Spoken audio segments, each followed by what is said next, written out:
Alright folks, buckle up for a wild ride through my dating disasters. Think Titanic meets The Bachelor, but with worse haircuts. Back in my church days, I was armed with a pen, a dream, and a list of partner must-haves so absurd it could have starred in a fantasy novel. Spoiler, chasing that fairy tale left me single, miserable, and wondering if I'd ever get it right. But here's the good news. I figured out a few secrets to real connections, and I'm about to spill them with a side of laughs. Ready to ditch the rom-com script and find love that actually works? Let's dive in.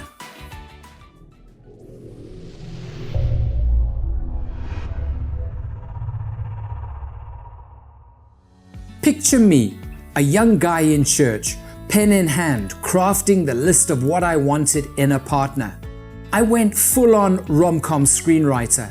She had to be a supermodel, a Nobel laureate, and probably a part-time unicorn trainer. Spoiler alert, my list was so unrealistic I could have starred in a sci-fi flick called Mission Impossible Expectations. For years, I held every potential partner up to this fantasy checklist, and surprise, nobody measured up. I was basically speed dating my way to misery. It wasn't until I torched that list and scribbled a new one grounded in reality that I started having a chance at happiness. Expectations, folks. We've all got them, and most of ours are sky high. Like expecting a rom-com ending in a documentary world. You know the classics, he's gotta be 6'2" with a six-figure salary, or she's gotta have a waistline smaller than my Wi-Fi password. We demand perfection but want a free pass for our own flaws. It's like showing up to a potluck with a bag of chips and expecting a Michelin star buffet. Spoiler, that's a recipe for heartbreak. Here's the truth. Your dream partner's chiseled abs or flawless wit won't make you happy long term. You're chasing a feeling, not a person. Nobody's out there dreaming of somebody perfectly imperfect, yet that's exactly who you'll get, flaws and all. So do yourself a favor, manage your expectations, swap the fairy tale for reality. It's not settling, it's like choosing a comfy hoodie over a scratchy tuxedo. Realistic expectations cut frustrations and let you roll with life's messiness. Now, let's talk about my younger self, who spent way too long feeling like I wasn't enough. I was so uncomfortable in my own skin, I might as well have been wearing a suit made of sandpaper.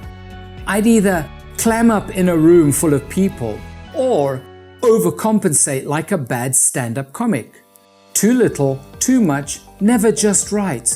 Here's the kicker, when you're not cool with yourself, others pick up on that vibe like it's a bad Spotify playlist. But guess what?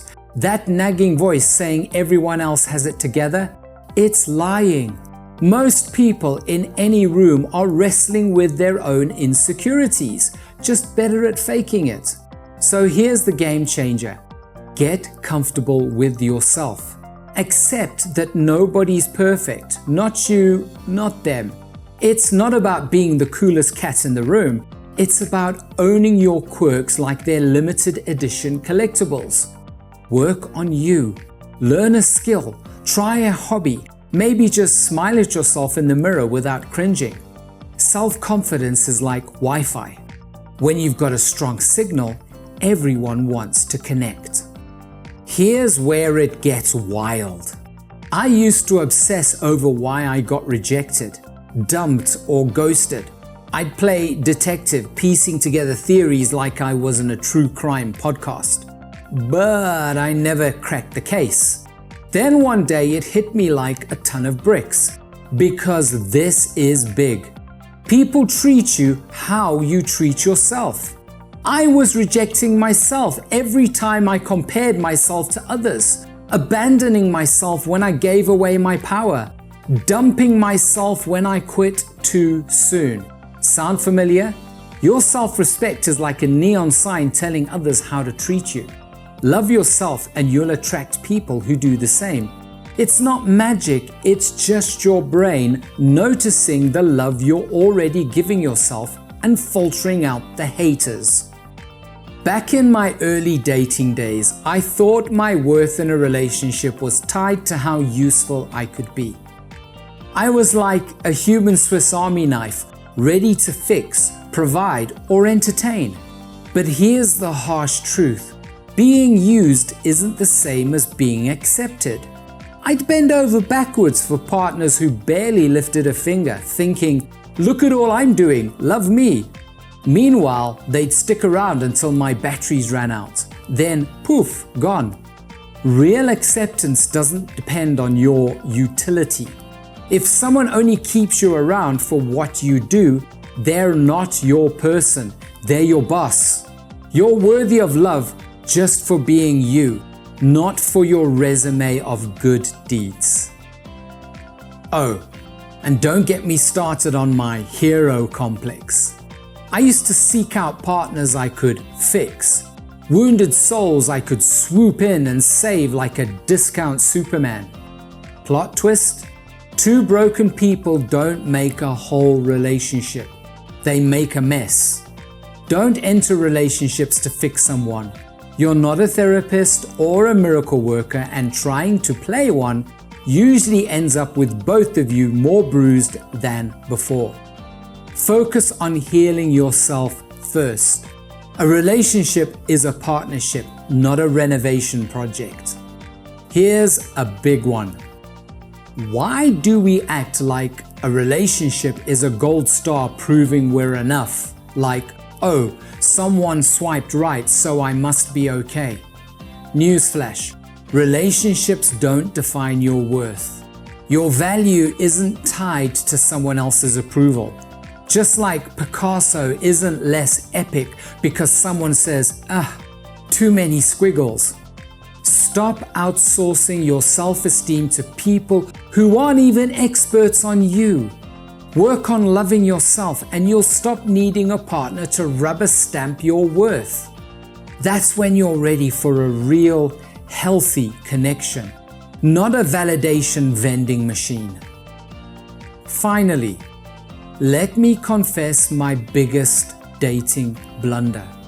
I was the Usain Bolt of rushing relationships. I'd say, "I love you" on date 2, plan our wedding by week 3, like I was lighting a campfire with a flamethrower. Ever try growing a plant? I killed my habanero chilies by overwatering them like a nervous helicopter parent. When I chilled out, gave them space and let them do their thing, bam, flowers. Relationships are the same. Give things time to develop naturally. Stop forcing it. Patience isn't just a virtue, it's the secret sauce for connections that actually last. And that's a wrap on my journey from clueless romantic to, well, slightly less clueless romantic. You don't need a perfect partner or a Hollywood script to find happiness. You just need to love yourself. Keep it real and let life unfold like a good chili plant. So here's your mission. Tonight, grab a piece of paper, scrap that old fantasy checklist, write down 3 things you love about yourself and 1 realistic thing you want in a relationship. Then go out there and be your own blockbuster star. Trust me, the right people will show up for the premiere. Now, who's ready to rewrite their love story? Let's make it epic.